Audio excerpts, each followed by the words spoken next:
নির্বাচনের তারিখ ঘোষণা হয়েছে, কিন্তু নির্বাচনকে ঘিরে যে সন্দেহ, অবিশ্বাস, সংশয়, এগুলো কি অবসান হয়েছে?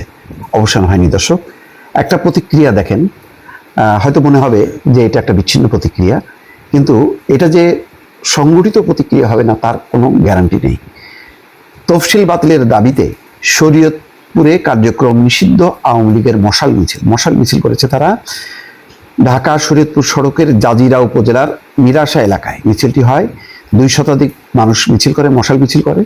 পরে পুলিশ সেখানে হাজির হয়, একজনকে গ্রেপ্তার করেছে। এগুলো হয়তো টোকেন। যাই হোক, ওই অঞ্চল শরীয়তপুর, মাদারীপুর, ফরিদপুর, ওই গোটা বেল্টে কিন্তু আওয়ামী লীগের একটা বিরাট প্রভাব আছে। বাংলাদেশে আরও অনেক জায়গায় প্রভাব ছড়াচ্ছে।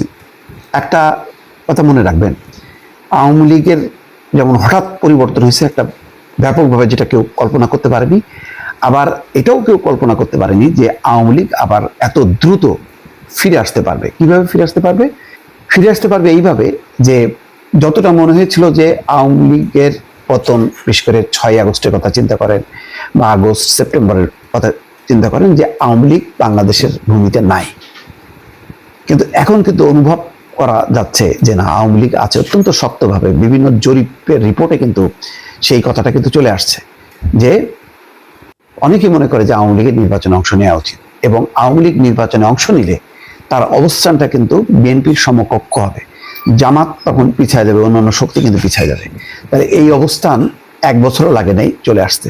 তাহলে যেমন তাদের পতন হয়েছে তেমন তাদের উত্থান হয়েছে। এই কারণে বদিউল আলম মজুমদার বলছেন নির্বাচন নিয়ে সংশয় দূর হয়েছে। তিনি একটা দায়িত্বে আছেন, সাংবিধানিক দায়িত্বে, সেই কারণে তিনি হয়তো বলছেন, কিন্তু আসলে সন্দেহ দূর হয়নি। আপনি এত বড় একটা রাজনৈতিক শক্তিকে কিভাবে বাইরে রাখবেন? এখন শরীয়তপুরের জাজিরায় মিছিল হয়েছে, পরে যে আরো অনেক জায়গায় মিছিল হবে না। নির্বাচন কেবল কিন্তু শুরু হলো, কিন্তু আস্তে আস্তে তারা সংগঠিত হবে। এটাকে আপনি কিভাবে প্রতিরোধ করবেন? পারবেন? শেষ পর্যন্ত শুধু তো আভ্যন্তরীণভাবে বাদ প্রতিবাদ চলছে, এরপরে আন্তর্জাতিক পর্যায়েও কিন্তু শুরু হবে, চাপ তৈরি হবে, এবং তারও কিন্তু কিছু আলামত পাওয়া যাচ্ছে। এই অবস্থায় কি হবে? সেই কারণে আমি বলছি সন্দেহ কিন্তু দূর হয়নি। তারেক রহমানও কিন্তু বলেছেন যে ভোট যতটা সহজ মনে হচ্ছে, বাস্তবে কিন্তু ততটা সহজ না। আওয়ামী লীগের কথা মনে করেন, এমন চাপ তারা করতে পেরেছে, ভারতের মতন একটা বিশাল দেশ একেবারে রাজনৈতিকভাবে, অর্থনৈতিকভাবে, সামরিকভাবে তার পাশে ছিল।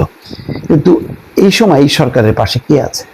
কোন শক্তি আছে যে বলবে যে আওয়ামী লীগ বা অন্য কোনো শক্তির দিকে তাকানোর দরকার নেই, তুমি চালাই দাও? আছে কেউ?